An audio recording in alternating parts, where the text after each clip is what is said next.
Okay, so we're going to talk about cloning keys. Now, what are cloning keys?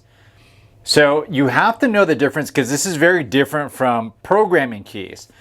So when you're programming a key, what you're essentially doing is you are adding a new key to the vehicle.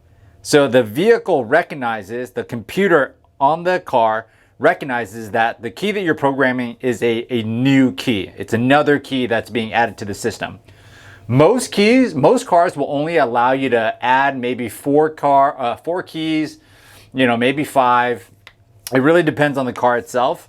So the car will recognize that. And let's say, for sake of example, there's certain cars that allow you to have driver one, driver two. This tends to be the newer vehicles, but driver one will have preset memory for like seat position, steering wheel, etc. And then driver two will have different settings. And the system and the car knows that because you've programmed it into the system that way. So that's programming cars. And the thing about programming vehicles and programming car keys is that you have to be able to access the system through one of our machines. Now, the thing about this is that not always will the machines work. There are going to be some situations where it makes more sense to actually clone a key than program a key. And so I'll sort of explain those situations. But before that, let me talk a little bit about actual cloning now. So cloning is a process where you are taking an existing key and you are cloning it and making it the exact same key recognized by the car. So what do I mean by this? So when you program a key, it'll say how many keys are programmed to a vehicle. Once you look in the machine, and the programming machine that we have, it'll tell you how many keys are programmed. When you're cloning a key, you're not telling the computer on the car that there is another key programmed to it. What you are essentially doing is, let's say if you have a key that says driver one, it has certain settings. When you're cloning, you would clone the key and all its settings as well. And the computer on the car won't recognize it as a separate key. When you use, let's say you have these two cloned keys, the computer will think it's the same exact key. And so there's going to be certain situations where it's super important to be able to clone, and you want to know that cloning is a viable option.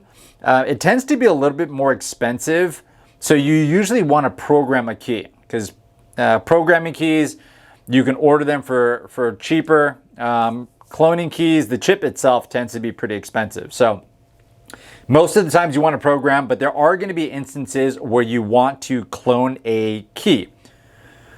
So for sake of example, let's say you know that you need to program a key, but the system that you're using doesn't have the option to program, or for whatever reason, it's just missing. All programming machines don't necessarily have all the cars available. And so I would say majority of the time, 98% of the time, the programming machine will allow you to program a vehicle. But for whatever reason, it might not. And so that might be an instance where you would actually program a key. There are other scenarios, and we'll probably give you some examples as well on when we actually clone a car key versus actually programming. But just remember, this is a really important thing because this has definitely saved me several times when I actually cloned a key. Okay, so looking in front of you right now, there are chips for cloning, and then there are also different types of cloning keys. So there are different brands that make cloning type keys. One of the ones that we use, and it's the most popular one just because of the versatility, it's by Keyline. Keyline, we have quite a few of their items. They're an Italian brand. They just have good stuff. and they allow you to be able to clone keys in a very robust way. So what they have is they have a system where they have key blanks. Let me open this up so you can see. They have key blanks for certain cars. And so you'll see right here, this thing doesn't have a chip in it right now. You'll see that little hole. This allows you to put different types of chip inside this. And once you put it in, you would go ahead and insert this into that, push it all the way down. And then now this will have a chip inside. And you're going to use this to now clone a key. Obviously, of course, you're going to cut the key first. You know, that is through a duplication or origination machine.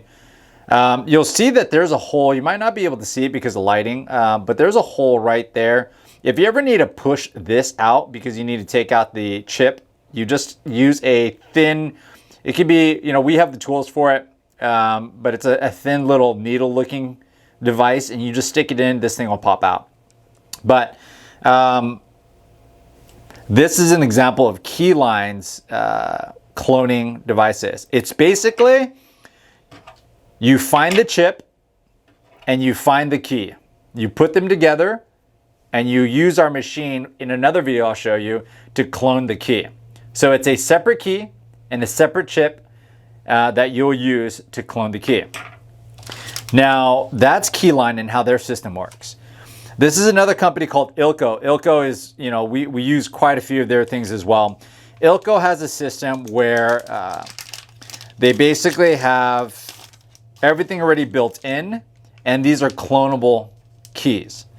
How you know is that there is a T5 on their keys that you can clone. They don't have that many that's already pre-built like this with the chip inside and the key, but they have some of them. And there's a certain machine that you use to clone these keys as well.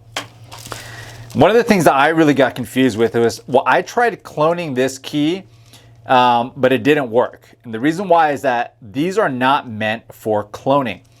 These are Ilco keys, and you'll see TOY44D PT. That means plastic transponder. So it has a chip in it, but the problem is that these chips are not built to clone. So that's where I had a huge issue before, because I thought, you know, you could take any key and clone it. You cannot. You have to use precise keys made for cloning. So that's Keyline. We have Ilco. There's also one other type that Ilco has, where it's basically, it's called a horseshoe key, and then they have a top portion, and that horseshoe, it looks like a horseshoe, and they have a top portion that's the chip. So it's a similar system as Keyline's, but you know, theirs is the entire, almost the entire head of the key, and then there's like a plastic U with the key sticking out that way, and you insert the head portion into the horseshoe key. And that is the same function as this, where that head portion has the chip in it. So once you do that, you can now cut the key and then clone it. Now those I don't personally like, just because they can break easier and they're just not as aesthetically nice. They don't look like the OEM keys, and I usually want to create keys that look like OEM keys. And Keyline does a pretty good job of that, and so does Ilco. So that is cloning in a nutshell. Keyline and then Ilco. What I'll go ahead and do next is I'll actually show you how to duplicate these keys. Not duplicate, clone these keys, and then also cut them as well. But just keep in mind, cloning is a very useful tool, and there's going to be situations that will require it. So just keep it in the back of your mind that cloning is an option, and you know, down the line we'll give more examples of when you should clone. All right, we'll go ahead and I'll show you how Ilco and also Keyline work in other videos.